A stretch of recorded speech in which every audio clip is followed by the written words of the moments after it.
بسم اللہ الرحمن الرحیم۔ السلام علیکم۔ پاکستان میں سازش اور بیرونی مداخلت کی تاریخ پیش خدمت ہے ڈاکٹر بابر اعوان کی زبانی آنکھوں دیکھے احوال کا دوسرا حصہ۔ امپورٹڈ رجیم چینج کی بنیاد کو تلاش کرنے کے لیے ہمیں ایک بار پھر گزرے ہوئے سال میں واپس جانا ہوگا تاکہ جھوٹ، بزدلی اور فیک نیوز کی کالی آندھی کے پیچھے چھپے ہوئے وہ واقعات تلاش کیے جا سکیں جن کی بنیاد پر ہم وٹنس ٹو سرنڈر یا پھر ایبسولوٹلی ناٹ کے مرحلے تک آن پہنچے تھے۔ اس کے لیے ہمیں کسی کھوجی کے پیچھے بھاگنے کی ضرورت نہیں، بلکہ دستاویزی کھرے ہمیں از خود سچ تک پہنچانے کے لیے موجود ہیں۔ کون نہیں جانتا کہ سچ تک پہنچے بغیر حق کو نہیں پہچانا جا سکتا۔ اس وقت جو غیر اعلانیہ سینسرشپ بڑے پیمانے پر چل رہی ہے، اس میں بھی سچ اور حق کے روشن چراغ دیکھے جا سکتے ہیں۔ آج کا پیش منظر یہ ہے کہ پی ڈی ایم اور اس کے پروموٹرز اور سہولت کار الیکٹرانک میڈیا پر بیٹھ کر کہتے ہیں کہ امریکہ نے سرے سے فوجی ہوائی اڈے مانگے ہی نہیں۔ ان کا یہ بھی دعویٰ ہے کہ عمران خان نے motion of no confidence assembly floor پر آنے کے بعد 2 عدد کہانیاں خود گھڑ لی ہیں، جن میں سے پہلی کہانی یو ایس اے کی جانب سے پاکستان کے فوجی ہوائی اڈے مغربی پڑوسی پر حملے جاری رکھنے کے لیے مانگنے کی ہے، جبکہ دوسری کہانی عمران خان کا اپنا تیار کردہ لیٹر گیٹ اسکینڈل ہے۔ امپورٹڈ حکومت کے چیف ایگزیکٹو کا یہ بھی کہنا ہے کہ کوئی خط باہر سے ماسوائے 2 عدد قطری خطوط کے کبھی آیا ہی نہیں۔ لیٹر گیٹ کی یہ سازش پی ٹی آئی گورنمنٹ نے خود تیار کی ہے تاکہ گرتی ہوئی حکومت کو بچایا جا سکے۔ یہ دونوں دعوے کتنے سچے ہیں، اس بیانیہ میں کتنی جان ہے، ان دونوں سوالوں کے جواب پی ڈی ایم کے دونوں دعوے رپورٹ شدہ واقعات کی کسوٹی پر پرکھے بغیر نہیں دیے جا سکتے۔ چنانچہ اس لٹمس ٹیسٹ کی طرف جانے سے پہلے ایک لیگو کانسٹیٹیوشنل ٹیسٹ دیکھنے میں بھی کوئی حرج نہیں۔ 2016 میں سپریم کورٹ آف پاکستان نے مصطفیٰ امپیکس کیس میں ریاست پاکستان کا ایگزیکٹو سسٹم چلانے کے لیے گورنمنٹ آف پاکستان کی تشریح کر رکھی ہے۔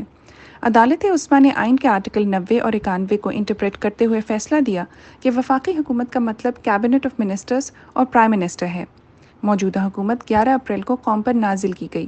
یہ سطریں کہتے وقت اس حکومت کا 7واں 8واں دن ہے۔ سپریم کورٹ کے فیصلے کی روشنی میں وزیر اعظم نے اب تک جو اکیلے فیصلے کیے وہ سارے غیر آئینی ہیں۔ آپ یہ جملے ریکارڈ پر رکھ لیجئے۔ اس حکومت کے 8-9 دن کے فیصلوں کی طرف بعد میں آئیں گے۔ آئیے دیکھتے ہیں سچ کہاں لکھا ہوا ہے اور حق نوشتہ کس جگہ پہ۔ پہلے بڑھتے ہیں اولین سچائی کی جانب۔ ذرا آرکائیو کھول لیجئے۔ تاریخ ہے 6 جون 2021 اور امریکہ بہادر کا اخبار ہے نیو یارک ٹائمز، دن سوموار کا، شہر Washington. New York Times report کرتا ہے کہ امریکہ خطے یعنی جنوب مشرقی ایشیا میں فوجی اڈے حاصل کرنے کے لیے پاکستان پر توجہ مرکوز کیے ہوئے ہے۔ اس کے باوجود بھی کچھ امریکی حکام کا خیال ہے کہ اس وقت پاک یو ایس اڈا مذاکرات امپاس کی حد کو پہنچ چکے ہیں۔ تصدیقی سچائی کچھ یوں ہے۔ نیو یارک ٹائمز کی اسی رپورٹ میں یہ بھی دعویٰ کیا گیا ہے کہ یو ایس ایڈمنسٹریشن کے کچھ ذمہ دار حکام نے اخبار کو تصدیق کی ہے کہ اڈے حاصل کرنے کا آپشن اب بھی میز پر موجود ہے اور اس مقصد کے لیے ایک معاہدہ ہونا ممکن ہے، جبکہ انکشافی سچ کچھ یوں ہے۔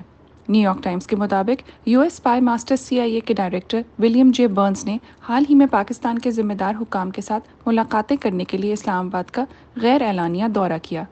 اس دورے میں پہلے امریکی وزیر دفاع لوئڈ جے آسٹن نے بھی انہی حکام سے افغانستان کی سرزمین پر مستقبل میں امریکی کارروائیوں کے لیے پاکستان کی مدد حاصل کرنے کے بارے میں اکثر ٹیلی فون کر کے گفتگو کی ہے۔ اب براہ راست سچائی بھی سن لیجئے۔ نیو یارک ٹائمز کو واشنگٹن کا ترجمان سمجھا جاتا ہے۔ 6 جون 2021 کو چھپنے والی اس رپورٹ کو کبھی یو ایس ایڈمنسٹریشن نے غلط نہیں کہا۔ اس رپورٹ کا ایک حصہ یہ ہے، مسٹر آسٹن کی کچھ بات چیت زیادہ براہ راست رہی۔ اب آئیے ایک بہت بڑے تاریخی ٹوسٹ کی جانب جو پی ٹی آئی کی حکومت میں پاکستان کی خارجہ پالیسی میں آیا۔ اس فورن پالیسی پیراڈائم شفٹ کا انکشاف کسی پاکستانی میڈیا ہاؤس نے نہیں کیا، بلکہ نیو یارک ٹائمز نے یہ حقائق یو ایس ایڈمنسٹریشن کے بڑوں کے منہ سے براہ راست سن کر واشنگٹن سے براہ راست رپورٹ کر دیے۔ ذرا ذہن میں رکھیے گا کہ عمران خان نے 19 جون 2021 کو امریکہ کو اڈے دینے کے سوال پر کھلے لفظوں میں دنیا کے سامنے کہا تھا ایبسولوٹلی ناٹ، جبکہ نیو یارک ٹائمز کی یہ رپورٹ اس سے 14 دن پہلے چھپ چکی تھی۔ نیو یارک ٹائمز پاکستان کی خود مختار اور اینٹی وار فورن پالیسی شفٹ کا کئی حصوں اور حوالوں سے اعتراف کرتا ہے۔ امریکہ کا پہلا اعتراف۔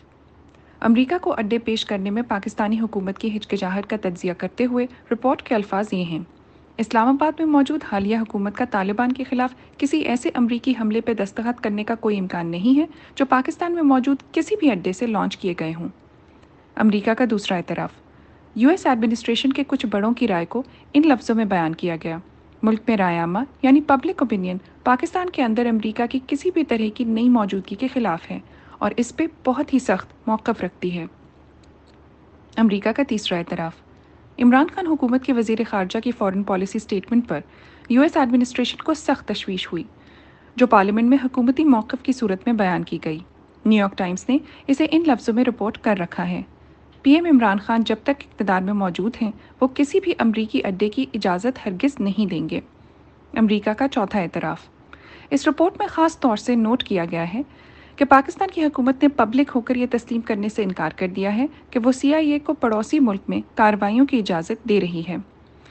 ان چشم کشا حقائق پر مبنی اس امریکی پریس رپورٹ میں پاکستان کی نئی فارن پالیسی کا بنیادی نقطہ یوں بیان کیا گیا ہے: پاکستان's government will want to proceed cautiously۔ اس تناظر کا اگلا جائز سوال یہ ہے کہ کیا نیو یارک ٹائمز کی رپورٹ پاکستان میں خفیہ ہے یا یہ پبلک ہو چکی ہے؟ اس سوال کا جواب دینے سے پہلے یہ سوال تو لازماً بنتا ہے کہ سچا کون ہے اور جھوٹا سودا بیچنے پر اصرار کس کو؟ اس پر فیصلہ قوم دے چکی، اپنے اجتماعی شعور کے اظہار کے ذریعے عمران خان کے ساتھ کھڑے ہو کر۔ سازشوں کے اس امپورٹڈ نگر میں عمران خان کا قصور صرف اتنا ہے: یہی کہا تھا میری آنکھ دیکھ سکتی ہے کہ مجھ پہ ٹوٹ پڑا سارا شہر نابینا۔ آئیے سازش کی اگلی کڑی دیکھیں، پھر مداخلت دیکھ لیں گے۔ کالم جاری ہے۔